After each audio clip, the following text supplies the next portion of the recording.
Okay, so today we start a new job. You can see that this window is completely loose. So we're going to be doing the two front windows.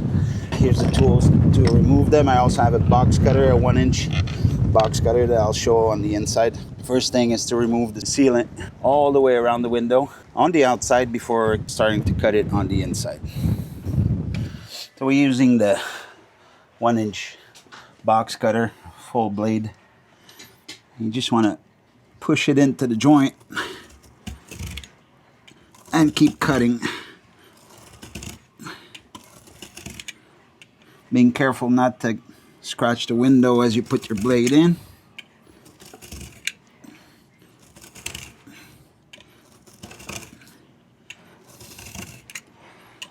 And you got to do this all around, very carefully pushing on the window, but not hard. Putting wedges, but you don't want to push.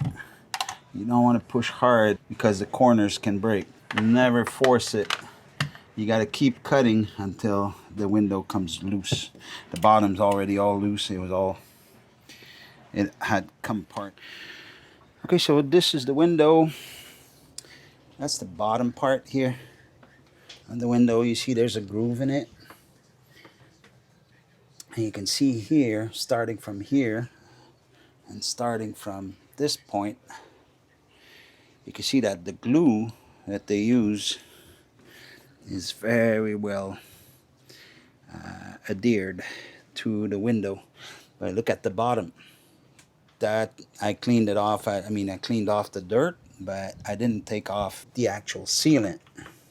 That just came off. So my point is that from the factory, it was never properly sealed. It was not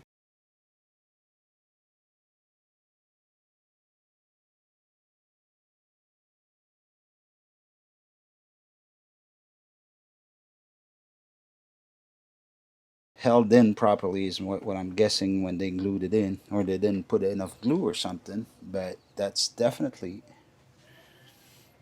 not sealed from the factory.